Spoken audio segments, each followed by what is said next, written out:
Здравствуйте, наши дорогие друзья и коллеги! Вы на канале «Давай запишем», у микрофона Александр. Сегодня мы с вами знакомимся с очередной новинкой от компании Behringer – конденсаторным микрофоном SB78A. Приступаем.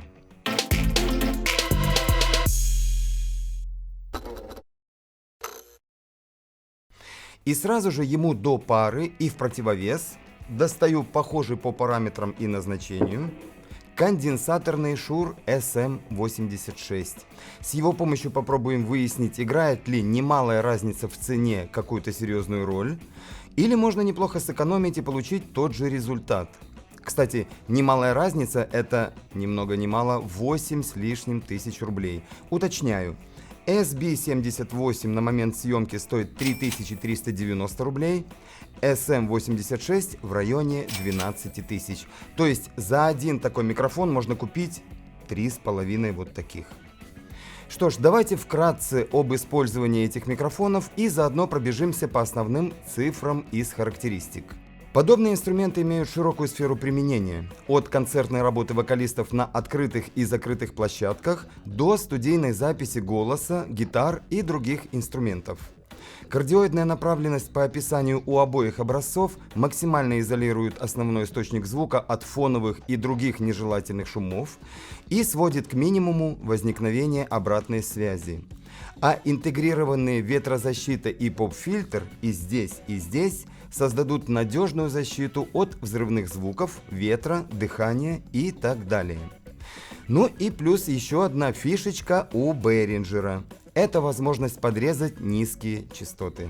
Ну а теперь цифры. Частотный диапазон у Behringer 50-16 тысяч, у Shure 50-18 тысяч Гц. Сопротивление 200 и 150 Ом, максимальный уровень звукового давления 136 и 147 дБ соответственно. Ну и напомню, что микрофоны конденсаторные, а стало быть, их схемам необходимо питание. SB78 будет работать от 48 вольт фантомного питания, а SM86 от 11 до 52. Теоретическая часть на этом исчерпана, можно переходить к практическим экспериментам. Первое, на чем я протестирую эти микрофоны, это речь человеческая, обыкновенная.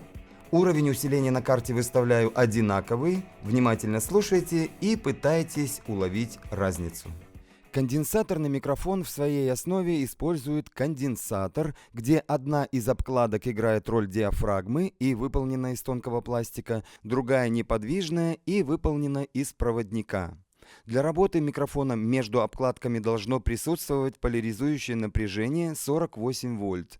Такое напряжение считается стандартом. Именно с таким фантомным питанием выпускаются предусилители и звуковые карты. Как правило, напряжение для поляризации питания предусилителя подаются по сигнальным проводам.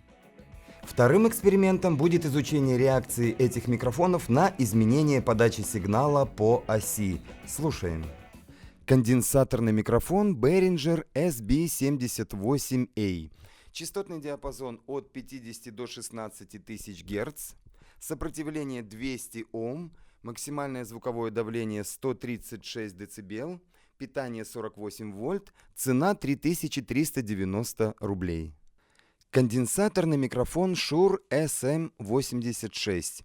Диапазон частот 50-18 тысяч, сопротивление 150 Ом, максимальный уровень звукового давления 147 дБ, питание от 11 до 52 вольт, цена около 12 тысяч рублей. Ну и последний тест – это запись вокала. Внимательно слушаем, после чего подведем общие итоги. Вот одна из тех историй, о которых люди спорят, и не день, не два, а много лет. Началась она так просто, не с ответов, а с вопросов. До сих пор на них ответа нет. Почему стремятся к свету все растения на свете? Отчего к морям спешит река? как мы в этот мир приходим, в чем секрет простых мелодий, нам хотелось знать наверняка. Замыкая круг, ты назад посмотришь вдруг, там увидишь в окнах свет, сияющий нам след. Пусть идут дожди, прошлых бед от них не жди, камни пройденных дорог сумел пробить росток.